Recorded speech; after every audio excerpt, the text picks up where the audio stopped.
Hello everybody and welcome to VRShogiMates. This video will be dedicated to the game mode of Gungi, which is I think maybe the most exciting aspect of the app other than of course Chushogi, and I will hop into it and explain what that one is about. You might notice the quality is different. Everything looks really sharp. Whoa, really smooth FPS there. That's because I'm recording using the Steam version, which will be out pretty soon. You can find the link to more resources and the Steam page in the video description. So, without holding on, and again, this is the first time I'm trying to record on Steam using the Steam mode. So let's see how that works.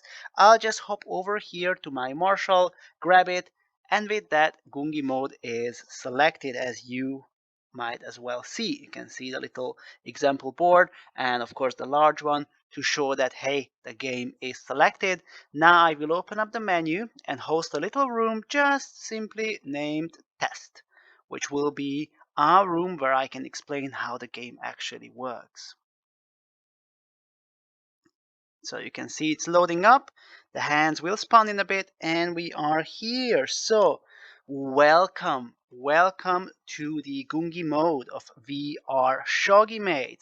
Have you ever wanted to try Gungi as seen in the Hunter x Hunter series, but you didn't know how to start, or you just didn't find a version that worked for you? Now you can play it in VR, and trust me, it just feels, or you don't need to trust me, you can just test it. It feels very different when you're playing against somebody on the other side of the board in virtual reality. So, first of all, as a little treat to all the fans, you see the art of Modok 10, of course, featuring Togashi's impeccable art. He collected the best panels, or let's say the most popular panels from each and every of the volumes, except of course the newest ones, and you'll see it if you look around. Now, the Steam VR um, setup has the possibility to increase the resolution, to make the game even sharper, or to try and make the performance a priority. Right now I used an in-between selection because recording it also takes a bit of computer work and mine is a bit limited, but you can feel free to experiment and play around with it a little bit. So what is this Gungi? Why is it such a big deal? So it is featured, and if you just allow me, I open up my notes. It is featured in the Hunter x Hunter anime of Togashi, and it's mind-blowingly good. Now, how do I know that? Because I actually played it. All right, that's the reason how I know it's amazing. It blew my mind. VRShogiMates has shogi, it has chushogi, it has xiangqi, it has chess, and it has gungi. I love and play all those variations, but gungi just blew my mind. I knew Togashi was a genius, but I didn't know how to what actual extent. Now, how did this game mode come about? Togashi never really released a full list of the rules, so fans have been going through it and making up their own rules. There are at least 3 variations out there that I know of. Now, obviously, for VR, I also needed to have the assets that I can use. These assets were created by Alexander Tak, which I will show you later where you can find his creations. He created these models which you can also access and print yourself, which is truly amazing. If you want to play it in 3D, you can also get in touch with me and I will help organize that as well. Now, an additional thing that he did is to lay the foundations for the rules. He went from scene to scene, he went through frame to frame to find out all the details about Gungi that he possibly can. And yeah, he did that. He actually did that hard, nitty gritty work, so you don't need to do that, and it's amazing. Afterwards, I implemented his assets, created the game, and made it usable in VR. It was a whole lot of optimization going in, networking. I'm not going into that because we want to focus on Gungi. But then what happened was a lot of playtesting, an almost insane amount of playtesting, tweaking the rules to make it balanced, improving it while staying true to Togashi's work as much as possible. And ladies and gentlemen, I can now say this game is ready to be enjoyed worldwide, to unite Hunter x Hunter fans, fans of board games. It's crazy how much fun it is. So, okay, let's just hop into the rules. I'll just hop a little bit closer. In game, if you want to access the rules, you just need to turn on learner mode, and the rules will be right here next to you, as you can see over here. Now, I know if you are not wearing a headset, you're watching this probably on YouTube, it's a bit disorienting when I keep turning around, which is why I'm going to try and keep my head as stable as possible.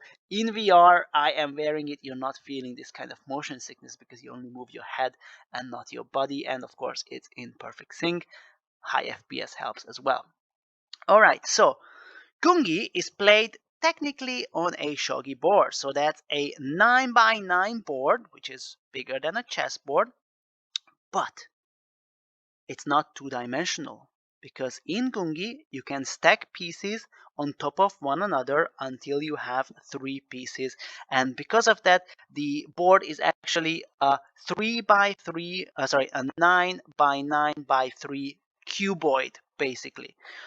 Now the the implications of this are absolutely insane. The board is divided into 3 parts. Let me just try and position myself so I can move around a little bit more.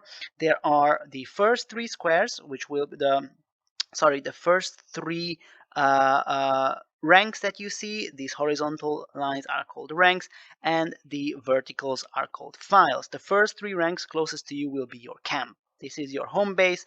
Then we have the neutral zone, and you have the enemy camp over there, which will be important as we get into the rules. The game starts like this.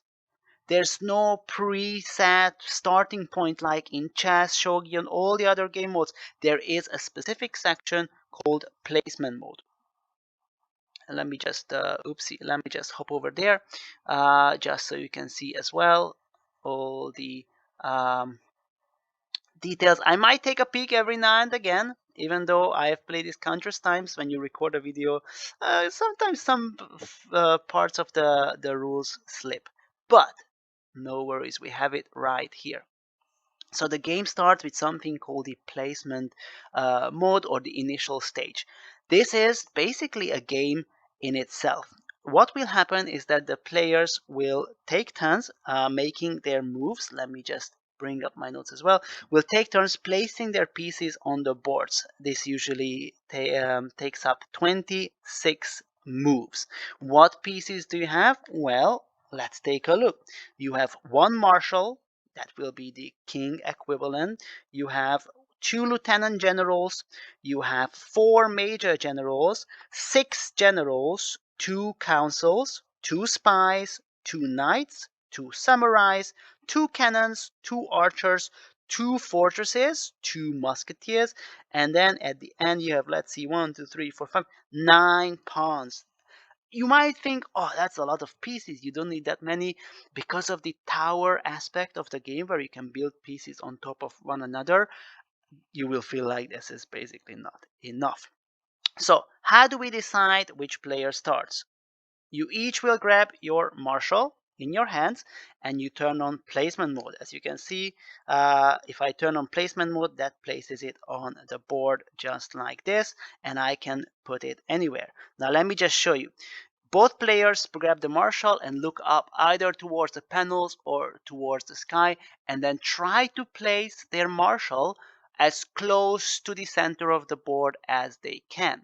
Once they do that, you look down and you check. Now I just placed one because I'm alone, right? But if, let's say, I placed it here and the opponent placed it there, then the black player, or the player with the black pieces, will begin. All right, then the game can start. How does it start? As I said, the players will have to place their pieces, and there are 26 turns to do that. You can only place pieces in your own home camp. You cannot place pieces anywhere else on the board or in the enemy camp during this period. You can also cannot move or attack with pieces until the actual game phase begins. Okay, so it's a kind of strategy, but you have no idea. You have no idea what your opponent will play, what formation, which pieces, where to attack. So it's a tactical game. You need to watch. You need to figure out what your opponent is trying to build up, where will be what pieces, and then try to act accordingly. There's a lot of feints. Try to lure your opponent to think something. You can play uh, uh, um, in a mode where you try to use as little pieces as possible, because you will not, as I mentioned before, 26 moves, you will not place all your pieces. There will be a certain amount of pieces you have left, and those pieces you can drop, just like in shogi, at a later point in the game. Drops are essential in gungi to make the game even more exciting. Okay, so the first 18 pieces you have to place, you have no possibility of skipping. So let's say we will not play a whole game, I'm just explaining the rules. Let's say I'm going to place a pawn right here, front and center. Well, I'm signaling, could be signaling to my opponent that, hey, I'm going to do something right here down the middle, and he might react by placing a pawn, let's say, to the side, right? This would already show a different type of strategy, or just a feint, we don't know. After that, if I want to place another pawn, every unoccupied square on top of a piece acts just like another square on the board, which means I can drop on top of my already dropped pawn, and then I have a level 2 pawn. So this is how tower building works in the game. We'll take turns until we have the 26. There is an example match towards the end, as you can see right over here, which serves as an example that I recommend you go through first with a friend you want to play with, or alone, because it really shows you how these mechanisms work. Now, players will place their pieces until they have uh, at least 18. After that, they are allowed to start skipping. But before, of course, the last piece is placed, the marshal needs to go on the board. Now, the marshal can be the first piece you place, can be the last piece you place. Doesn't matter when you place it. But once you place it, obviously no backsies. You can't remove it later. You can change its position during the placement period. And the marshal can never have a piece on top of it. That's illegal. All right. I mean, it's the king. It wouldn't work that way. All right. Once the placement mode is completed, whether you pass if you wish after the 18 pieces, or you place as many as you want, then the game phase will actually begin. And remember, black was closer to the center, so black will have the first move. The It's very tempting to go more into strategy. There will be a separate video dedicated to actually describing different strategies, openings, and techniques you can use. For now, I want to focus on the rules. Now, and I'm just going to drop a few pieces, mostly at random, to try and show you how the game works. Let's put that here. Let's put that one here. This is just a rough example. I'm not going to, again, um, build up anything specific. This is mainly to show you how the rules work. So that's the initial phase. As I mentioned, your king has to be placed, and then it can start when they finished placing. If you have 18 pieces placed, you don't want to place anymore, you can say that you're finished. I recommend you pass so that you can still react to your opponent's moves. Okay, uh, could it be that black player has more pieces than I do? Yes, it's perfectly possible. The game initial phase, it doesn't need to be balanced. As I said, if you have more pieces on hand, that could be useful later on. Okay, so let's see, the game starts and it's my turn. Now I can make a move or I can drop a piece. These are the two things that I can do at this point. Let me just see to make sure. Yeah, no pieces can be stacked on marshals. In game, you will always be able to open the rules and take a look. If you're not sure, I'm just checking. Yep, recording is still running. Sorry guys, just not very experienced when it comes to that. So let's hop on to the next one. You will have a number of pieces remaining on the side, 12 to 20 pieces, and you can again drop or you can make a move. What's the end goal? To checkmate, of course, the enemy king, as you might already know from other games, but there are many different ways that actually can be done. So a turn can have one of three things. I can, let's say it's black's turn and black will place a general over there. It's my turn. So what I can do is I can drop a piece into a valid empty space on the board. What is a valid empty space on the board? Any square where there is no enemy piece. This includes the opponent's camp. I can freely drop a piece if there's nothing else there, or I can drop on top of a piece. Let's say you see this tower here, level 2 pawn. I can drop, let's say, a samurai on top of it.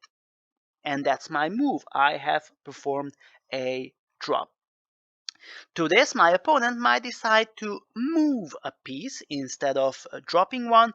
Let's say they grab their fortress and move it over here, and then that is their turn.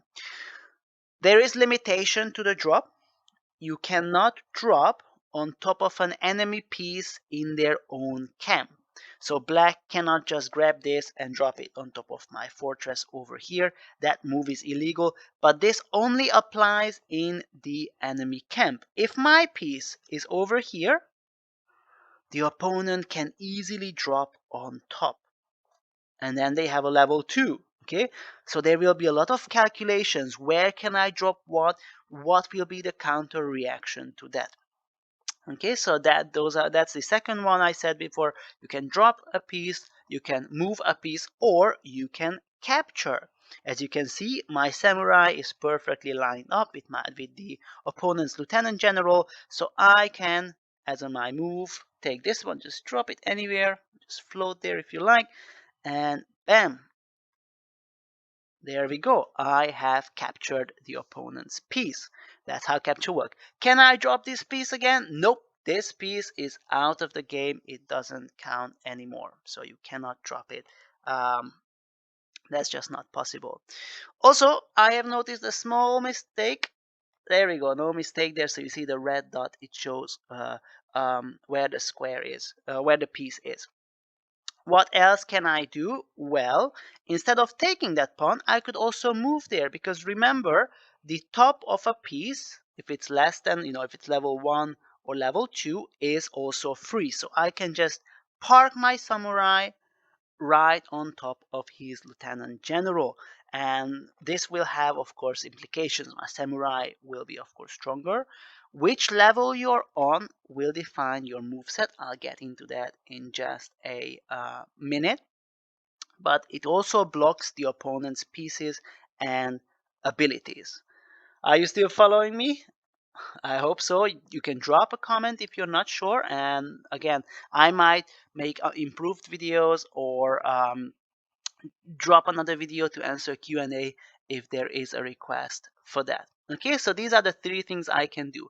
What's the point of towers? Because I keep talking about towers and how awesome they are, but what is the point of that? Let me just grab my pawn over here and take a look at the move set.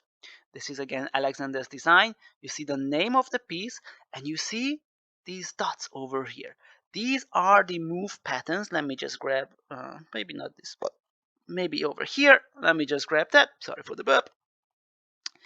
Let's see. So the first one shows how this piece can move on level 1.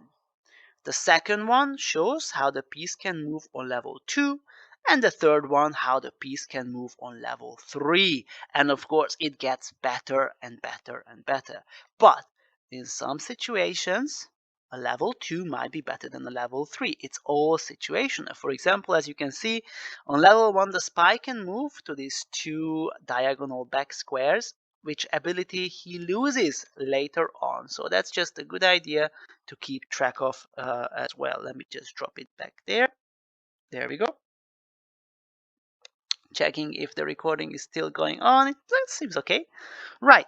So the higher the level, the higher in the tower, the stronger your piece is. And there's also a tower restriction, meaning the piece you capture needs to be on a tower level equal or lower.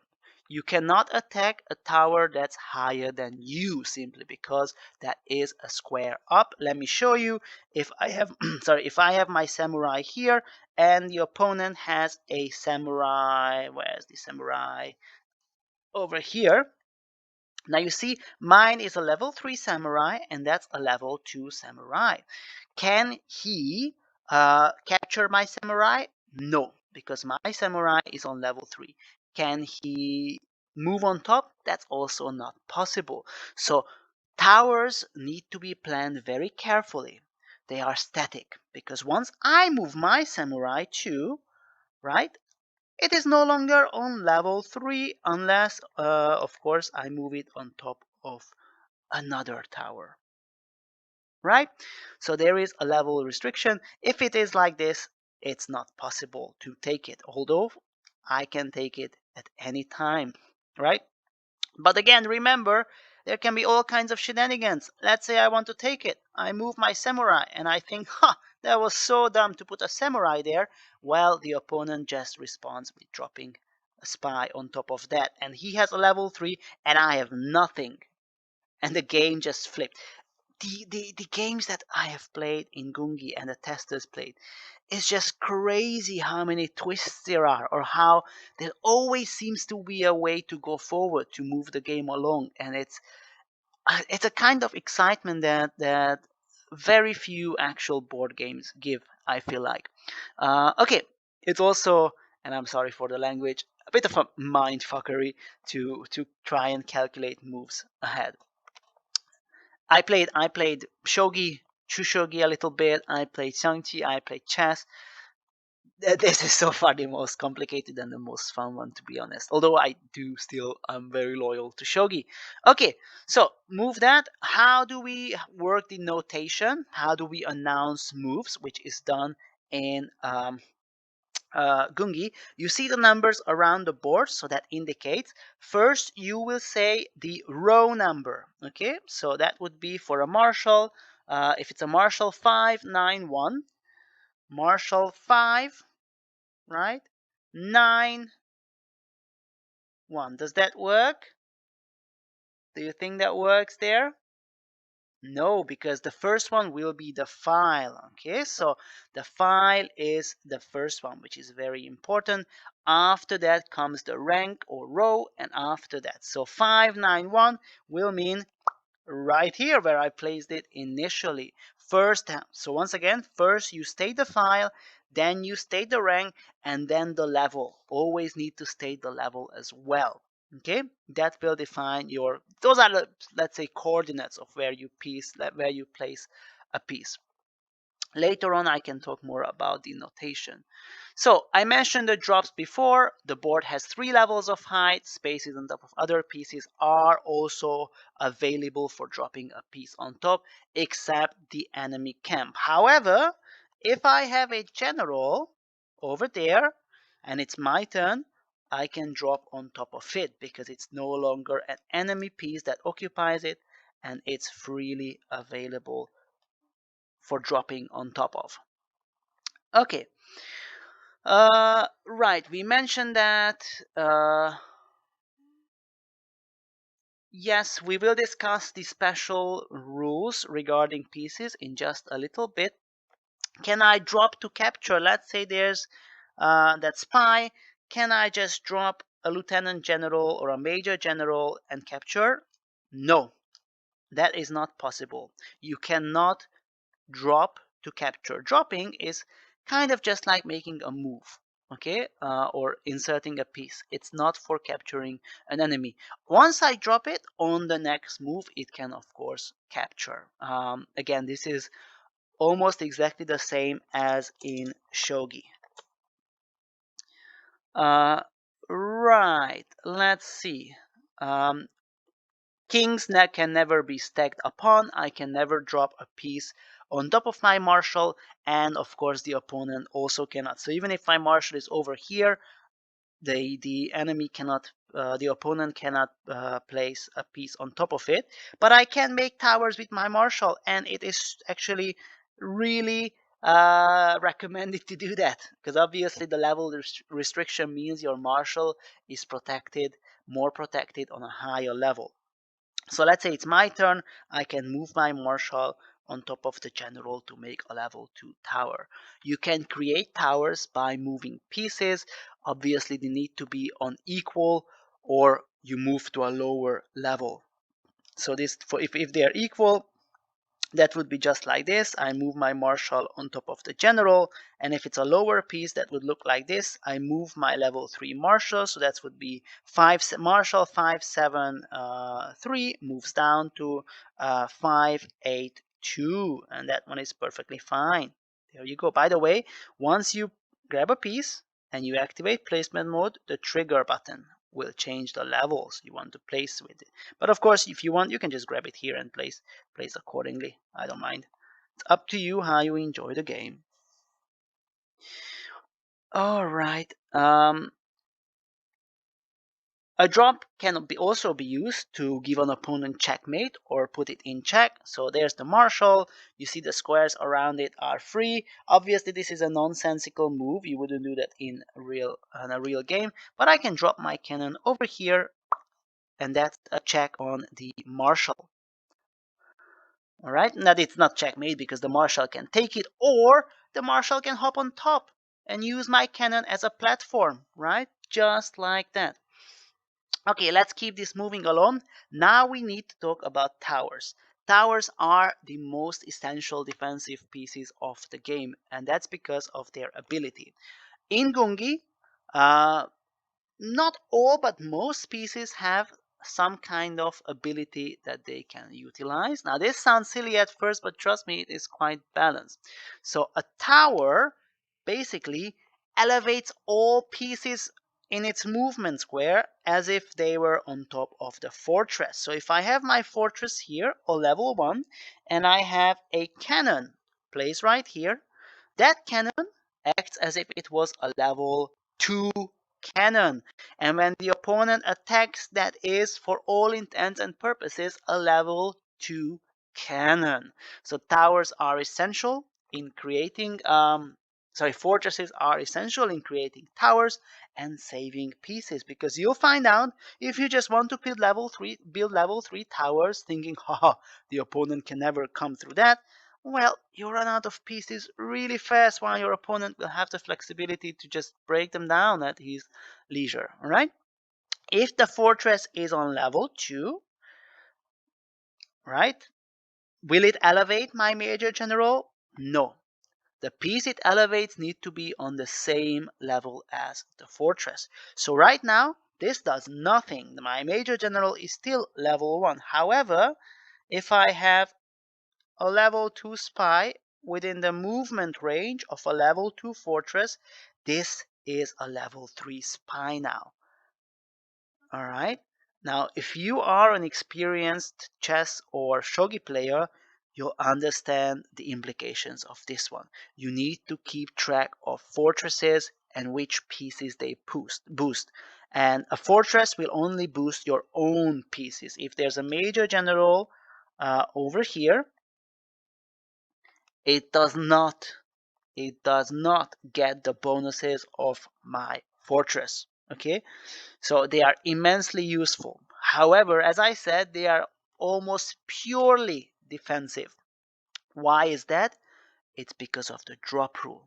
Remember, if it's in my square, the opponent cannot drop a piece on top of the fortress. However, if my fortress is over here, the opponent can just drop a piece on top, and that's it. The same for level 2 fortress. Now, you might ask, what's up with a level 3 fortress then? Is it possible to make a level 3 fortress? Of course, that's a legal move. I can make a level 3 fortress, but remember, a piece elevates another piece a fortress elevates another piece on the same level as if it was on top of the fortress. But in Gungi, the tower levels only go to level 3. So a level 3 fortress doesn't do anything. Okay, it's still a pretty powerful piece, with a wide range of movement, and it is protected from drops, but it no longer has its special ability. Now, because fortresses are so powerful and they will be the backbone of defense, there needs to be a way to capture them, to destroy fortresses. Very often, games, as the experience shows, will be about kind of trying to snipe or get to these fortresses or forcing fortresses to move. And these pieces, which are the bunker busters, so to say, the fortress killers, will be the archer, the knight, and the cannon. Where's my cannon? I just moved it, right? Huh. Where did my cannon go? Did I move all my cannons? I don't think so. Well, I had one under there. I'm sorry, Marshall. I'm gonna just steal your cannon for a moment. So, and the cannon. If you look at the moves, you see there are blue squares. Blue squares. The blue squares mean it's a jumping move. Okay, so if let's say the opponent has a level 3 archer, or I have a level 3 archer over here, you see it's 1, 2, and then over this. All of this area is free for me to hit. Oh, sorry, this one. So it's perfect for actually trying to snipe a fortress, either to snipe a king. Knight has the same jumping functionality, and because fortresses are almost always on level 2, this is perfect, right? Because you will never be blocked by the height. Okay, uh, that's it about the towers. What happens if there are 2 towers? Well, what if there are 2 fortresses? Um, there's just a lot of rules I need to keep in mind when I'm going through this. So what happens if there are 2 fortresses? And let me just use the opponent's piece here like this. Now, as you can see also in the rule over here, fortresses cannot, a fortress cannot raise another fortress. These fortresses stay on level 1. It doesn't work this way. However, there is some trickery you can do with fortresses, and I recommend you experiment with it in game because they can be crazy fun. All right, let me just move these out of the way. We discussed that.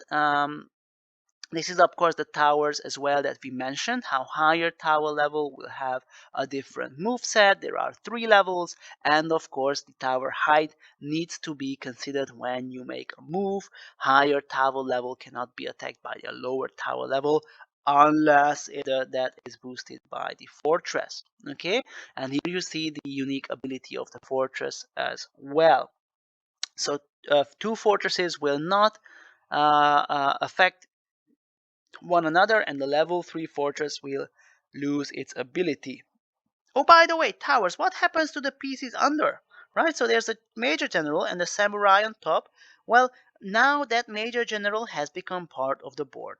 It doesn't have an ability, it cannot really move, but as soon as I move my samurai, let's say over here, it is live again. So you always need to keep track of what is under on the lower levels so you don't get surprised by something nasty.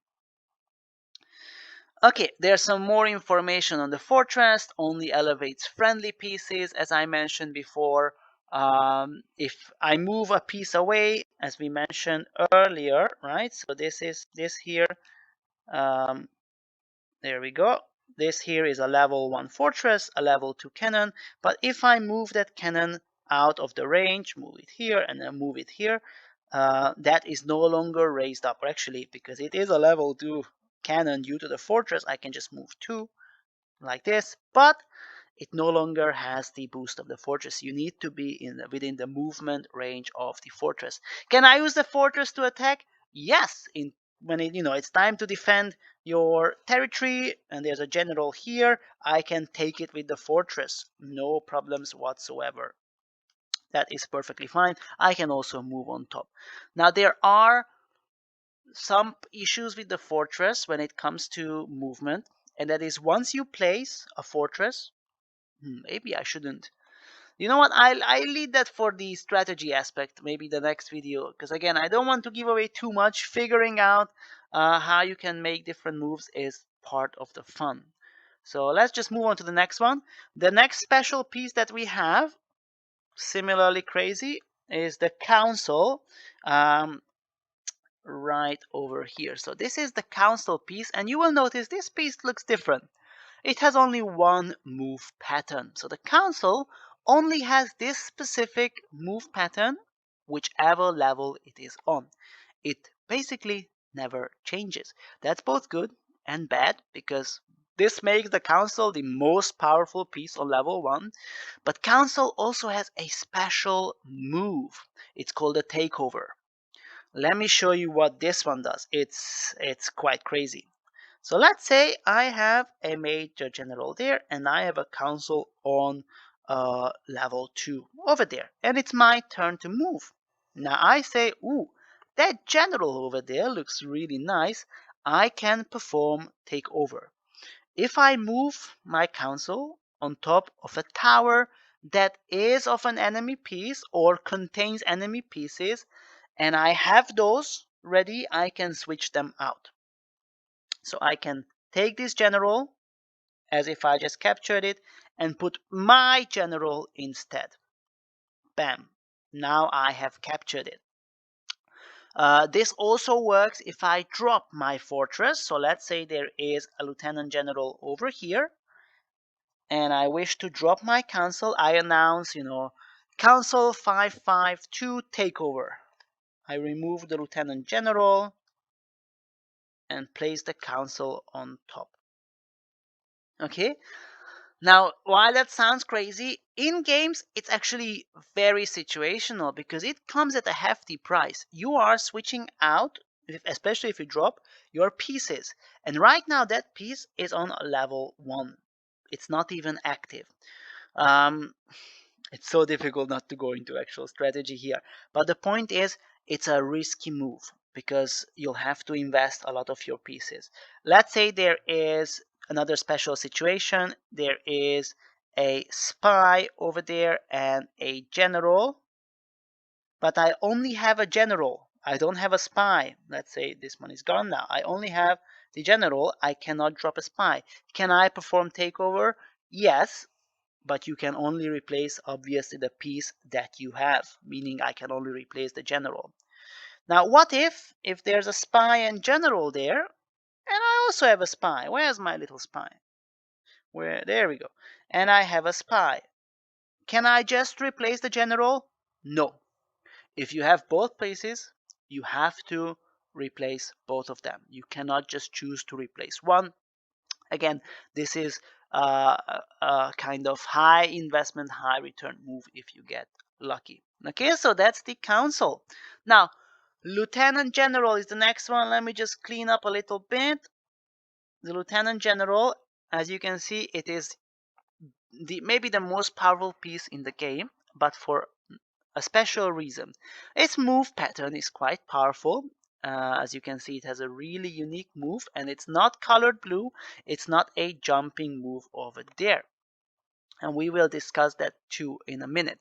But what the Lieutenant General does is it allows pieces that it has a direct line, horizontal or diagonal, to use the level of moveset that the Lieutenant General is on. This sounds very complicated, but it's really not. I have a level 2 general here, okay? And I have a level 1 major general. Now there's an unbroken line between the lieutenant general and the major general. This means that this level 1 major general now has a level 2 move pattern. It is still level 1. So the same tower level limitations apply. Again, just checking, still recording. The same tower restrictions apply, but now it has that move pattern. A lieutenant general provides your pieces with mobility, especially when it comes to high mobility pieces such as the musketeer, the spy, the samurai, where on level 3 they can move basically an unlimited number of squares. So obviously you want in most cases to have your lieutenant general on level 3, and if it's on level 3 and I have a spy here on level 2, but there's an unbroken line, remember horizontal, right, or diagonal or vertical, it gets a level 3 move pattern. Dropping a lieutenant general at the right spot in the right time can break the game. But what if, okay, let's say, not break the game, but it's a crazy powerful move. So you always have to remember, oh, my opponent has lieutenant generals in hand. Let's say that I just made this move and the marshal is over here, and you have no way to run, let's say, and yeah, did I lose the game because of the lieutenant general? No, because the rule is that the contact needs to be unbroken. You can simply drop a general to block the line, and this spy is back to level 2, can no longer reach my marshal. All right, so that's something to also consider. Now about the move pattern of the lieutenant general, if there are, I'm just going to remove these, if there are no pieces, I can simply jump over here. That's not a problem, right? What if there are pieces? The point is the lieutenant general cannot get behind a piece, okay, because it doesn't have the ability to jump over. So if there is a spy here, my lieutenant general cannot jump over the spy to get behind. The same way, if there is a spy here, my lieutenant general cannot jump behind that piece. Okay, so basically when it moves, you cannot get behind a piece. That's it. But if there's a piece like that and there, I can easily jump over here. All right? Good. So that's the lieutenant general. Now, the knight I mentioned before, here we go. A knight is also somewhat special. Let me just clean up a little bit because I made quite a mess over here. Sorry, guys. There we go.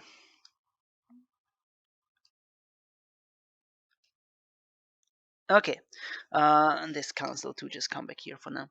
So, what about the knight? Now, the knight can jump over pieces, right? And you can actually ignore pieces that are in front regarding of a level. Its movement cannot be blocked. It still has the level restriction, so if it's a level 2 knight, it can only attack another level 2 or level 1 piece. It cannot jump on top of a level. It cannot hit a level 3 piece, but again, this will be essential when you're making an attack and you want to get past a particularly difficult tower. Okay. Now, the cannon is another piece. Those who play Chinese chess, xiangqi, will be familiar because that's basically how the cannon moves. Oh yeah, we have to find my cheeky cannon. There are 2 cannons, so I'm not sure where I've put mine. Probably somewhere in the pile over here. Goodness knows where I've put it. Now, on level 1, a cannon acts as a simple piece. It moves 1 forward, 1 back, or 1 to the sides. Level 2, it can move 2. So actually on level 2, the cannon is already quite a useful piece. Not a lot of pieces can attack backwards like this in the game. What about the last one? What about the level 3 cannon? Now the level 3 cannon is really unique. Let me just show you. I'm going to build, there we go, like this. Okay, this is just for an example, obviously. So, can I simply attack the fortress with the cannon? No. The cannon's movement pattern and the attack pattern is different. This is the same in xiangqi. I can move as far as I want, right? So let's say if there's nothing here, I can move on top to form a level 3. All good. But I cannot capture. So how can I capture? There needs to be one interposing piece. So if there's a general over here, then my cannon can capture this fortress. It can be an interposing enemy piece. It can be an interposing piece that is mine. It doesn't matter. So the cannon is really useful for deep strikes, and more useful. Again, I don't want to give more away hints and tips just yet, but it is technically more useful at the start when there are plenty of pieces for the cannon to move around. Okay. Uh, Remember, all these special moves can be combined. Okay, I'll just give that much. So, Lieutenant General, Fortress, Cannon can be quite painful if the opponent does not anticipate it. So, same as Chinese or Korean chess. Okay, awesome. We have the archer. I mentioned the archer before. The archer is possibly the piece with the largest attack area. As you can see, it jumps over. On level 1, it has the squares around it. On level 2, you jump 1 square and this, and on level 3, you jump 2. Okay, so an archer is again really good for sniping, for attacking hard to hit pieces, but it's also very useful when it comes to defense. They are very valuable pieces. And it still needs to respect the height. So again, level 3 archer can attack any piece, level 2 only level 2 or level 1, and so on. So keep that in mind as you make your move. All right, that's the archer. Now we have the pawn and the king. This will be simple. The pawn, our trusty pawn, so often will end up as the building block of a tower, but it is pretty useful. Now, it doesn't become a queen like in chess, but it does have the double jump. And in the example game, this actually saved my skin twice, which is quite amazing. If your pawn is on the first level of your first rank, just like this, or your first row of your camp, it can have a double jump. Cannot jump over enemy pieces, but it can also make a capture like this only if it's on level on the first one and it hasn't moved from there. Okay, so that's the limitation of the pawn. Initially placed pawns can do this double jump, which again just gives them a bit more utility. And then the marshal is actually also fun. You know, in chess or in shogi, a king cannot put another king in chess.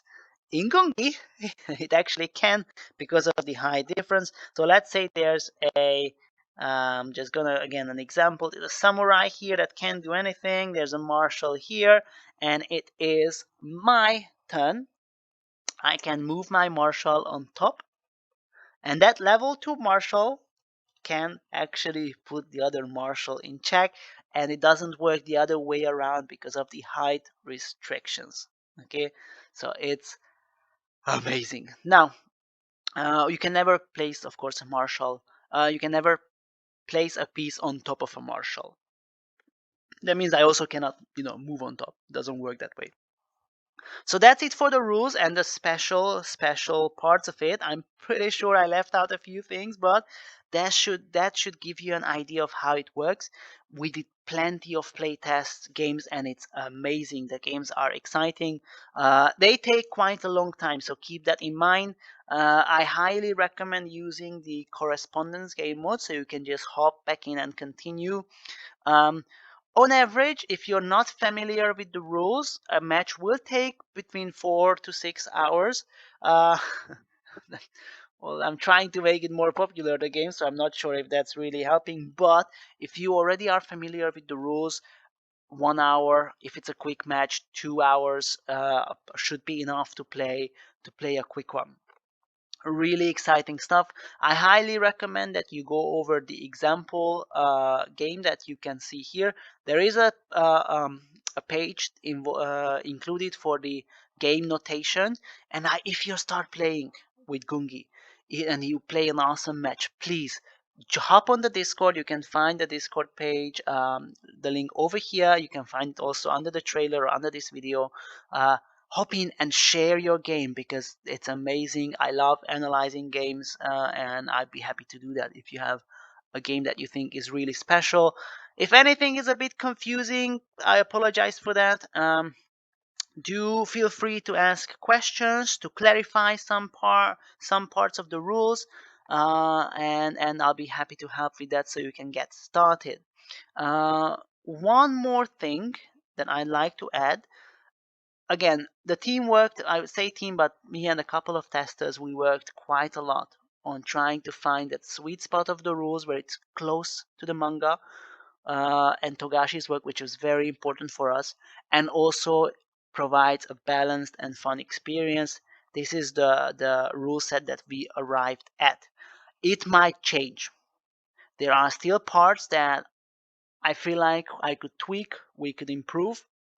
It might happen, but you are also free to play in any other way you like. And I will make a separate video if there's a demand for that, for the different rule variations that you can try to see which one fits your playstyle the best.